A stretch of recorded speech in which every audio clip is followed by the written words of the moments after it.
সবাইকে আমার চ্যানেলে স্বাগতম। আজকে আমি আপনাদের সাথে শেয়ার করব ওয়েস্টার মাশরুমের একটি রেসিপি।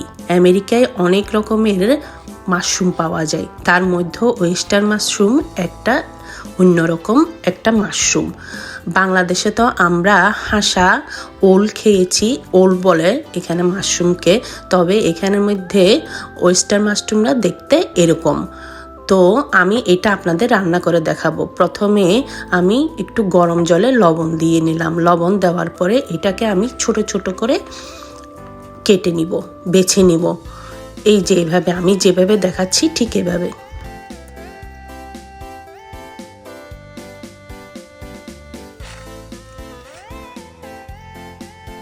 বাংলাদেশে আমরা অনেক রকমের ওল খেয়েছি, এখানেও আমেরিকাতে অনেক রকমের ওল আছে, তবে ওয়েস্টার্ন মাশরুমটা খেতে ঠিক চিকেনের মতো। আমি যেভাবে রান্না করছি এভাবে রান্না করলে মনে হবে আপনারা চিকেনই খাচ্ছেন। আমি কিভাবে রান্না করছি দেখেন। আমি রান্না করব চিংড়ি মাছ দিয়ে। আপনারা চাইলে এটাকে চিংড়ি মাছ ছাড়াও আপনারা মাংস দিয়ে রান্না করতে পারেন, খেতে ঠিক একই রকমের স্বাদ হবে। তারপর এটাকে আমি ছোট ছোট করে ধুয়ে, লবণ দিয়ে ধুয়ে খুব ভালো করে ছোট ছোট করে কেটে নিয়েছি। তারপর মাশরুম, চিংড়ি মাছ, আলু আর সব জিনিস আছে, যেমন পেঁয়াজ, রসুন, যা যা লাগে আমাদের তরকারিতে সব নিয়েছি। ওইভাবে রান্না করে আপনাদের দেখাবো।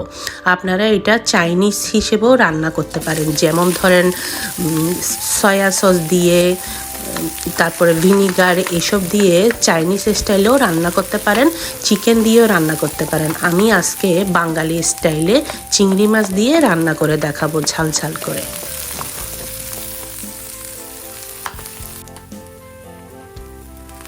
সময় যে রান্নাতে আমরা যেগুলো ইউজ করি আমি ঠিক সেই জিনিসগুলোই আমি ইউজ করে দেখাচ্ছি। বাংলাদেশের মাশরুমের অনেক টেস্ট, বাট এখানের মধ্যে অত টেস্ট পাওয়া যায় না।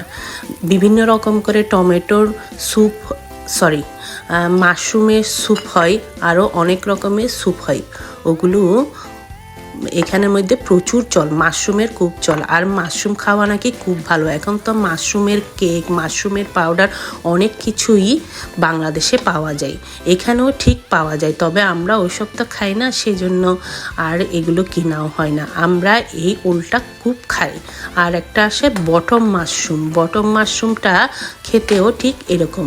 আমি চিকেন দিয়ে রান্না করি, ওইটা খেতে খুব ভালো হয়।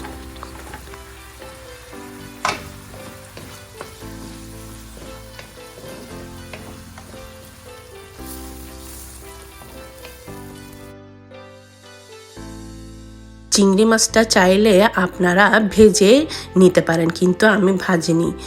না ভাজলেও হয়। আমি সবসময় এটা কাঁচাই ইউজ করি, মশলাতে কষিয়ে। আপনারা চাইলে ভেজে নিতে পারেন। ভাজা জিনিসের আলাদাই টেস্ট হয়।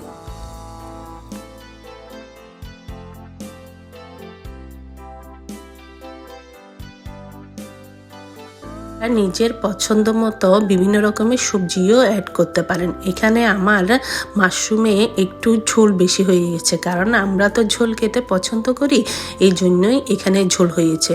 আপনারা চাইলে এটাকে ভুনা ভুনাও করতে পারেন আপনাদের পছন্দ মতো।